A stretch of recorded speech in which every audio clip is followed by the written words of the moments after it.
Hey everyone, welcome back to the channel. Today, we are diving into a topic that so many of us struggle with: how to truly be productive, not just busy. Have you ever ended a long day feeling completely exhausted, but when you look back, you can't really pinpoint what you accomplished? You're not alone. It's so easy to get caught in the busy trap, where we fill our hours with tasks that don't actually move us closer to our goals. The key difference between being busy and being productive lies in intention and impact. Being busy is about motion. It's about having a full calendar and a long to-do list. But being productive is about progress. It's about making meaningful strides toward what matters most. So, how do we make that shift? Let's break it down into 5 actionable steps you can start using today. First up, the Pareto principle, also known as the 80-20th rule. This concept is a game changer. It suggests that for many outcomes, roughly 80% of the results come from 20% of the effort. Think about it. In your work, what are the few key tasks that generate the biggest impact? Maybe it's that one client call,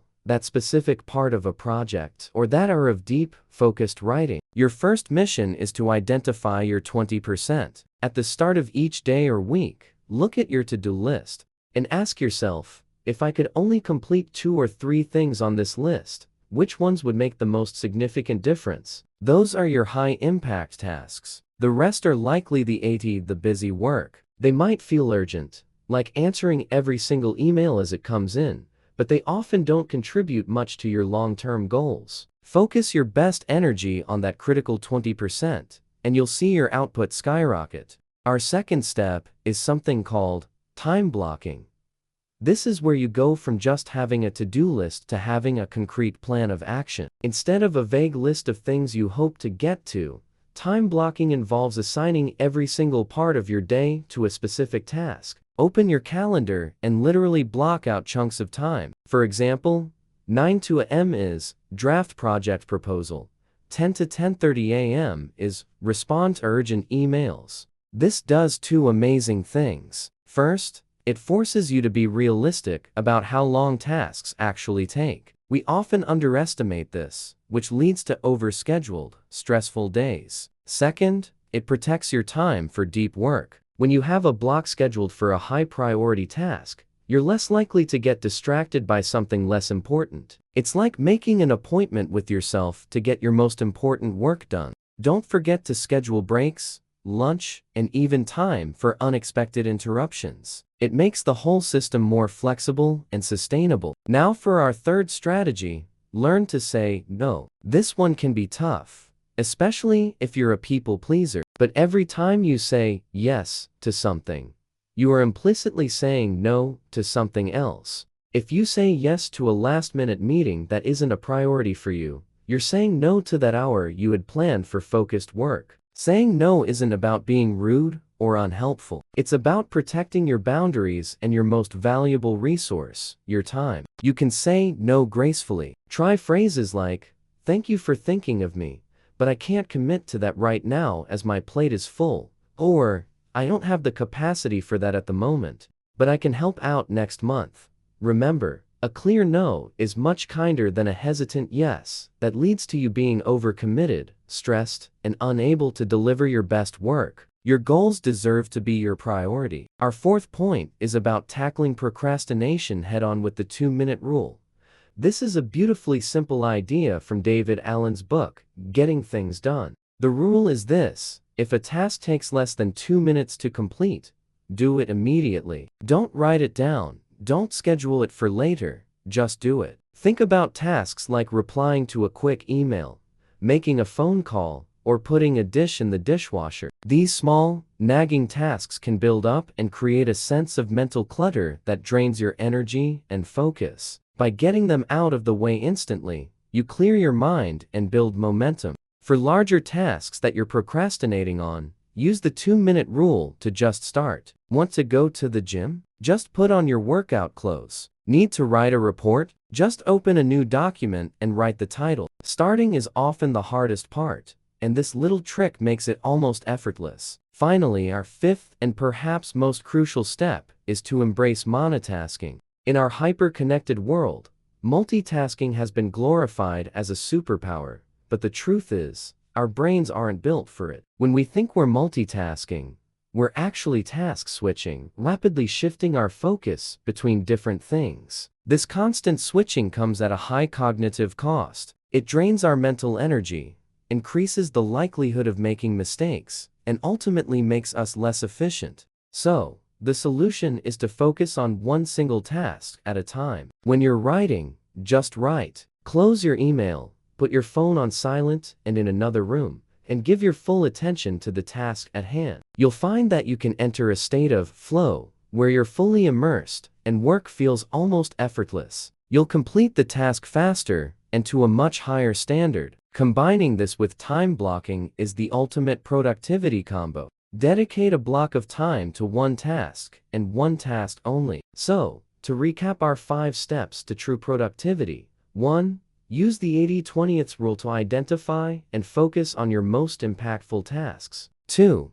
Use time blocking to create a concrete plan for your day. 3. Get comfortable with saying no to protect your time and energy. 4. Use the 2-minute rule to beat procrastination and build momentum. And 5. Embrace the power of monotasking for deeper focus and higher quality work. Shifting from being busy to being productive is a journey, not an overnight fix. It requires conscious effort and building new habits. Start small. Pick just one of these strategies to implement this week and see how it feels. Maybe it's identifying your 20% tomorrow morning, or time blocking just your afternoon. The goal is progress, not perfection. You'll be amazed at how much more you can accomplish, and how much more fulfilled and less exhausted you'll feel at the end of the day. Thank you so much for watching. If you found these tips helpful, please hit that like button and subscribe for more content on living a more intentional and productive life.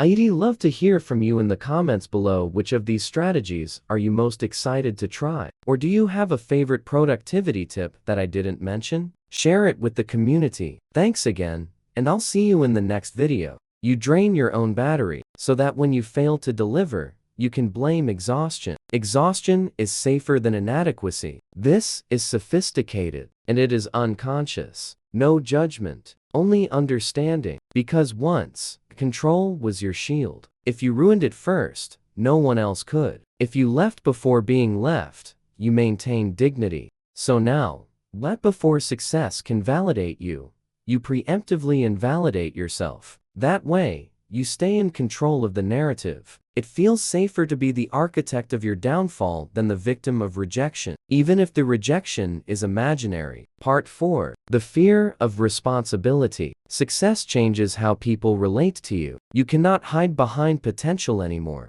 Potential is romantic. Achievement is concrete. Once you succeed, you must sustain. And sustainability requires exposure. You must be consistent, accountable, visible. If you grew up in chaos, consistency feels foreign. If unpredictability was normal, stability feels suspicious. So when life stabilizes, you destabilize it. You pick conflict. You stir inner chaos. Because chaos is home. Calm feels like waiting for the other shoe to drop. This is trauma imprint. Your nervous system is calibrated to turbulence. Success is calm. Calm feels like vulnerability. Vulnerability feels like risk. So you choose turbulence, not consciously, but automatically. There is also guilt, survivor guilt. If you come from scarcity, surpassing your family can feel like betrayal. You may unconsciously fear that your growth highlights their stagnation. So you limit yourself.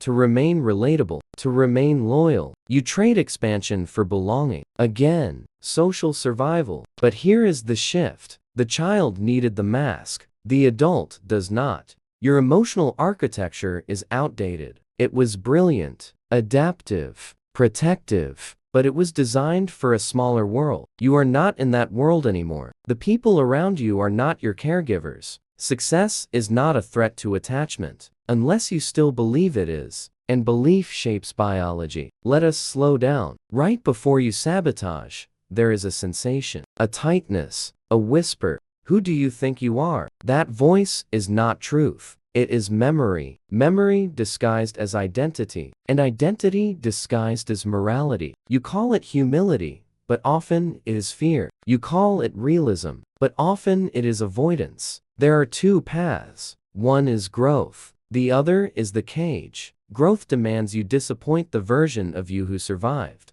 The cage rewards you with familiarity. One feels like death of the old self. The other feels like slow suffocation. You keep choosing suffocation because it is gentle, predictable, quiet. But deep inside, the core is restless. You feel it at night. The sense that you are meant for more. Not more status, more alignment, more truth, more expression. That restlessness is not greed. It is integrity. Final realization. You do not sabotage because you are broken. You sabotage because you are loyal. Loyal to a past that no longer exists. Loyal to a fear that is no longer accurate. Loyal to a mask that once saved you. But here is the paradox. The same instinct that made you shrink can now be redirected. You are sensitive to risk. You read emotional rooms. You anticipate outcomes. Those are not weaknesses. They are refined survival tools. Imagine if they served expansion instead of contraction. Imagine if your awareness guarded your dreams instead of guarding your fear.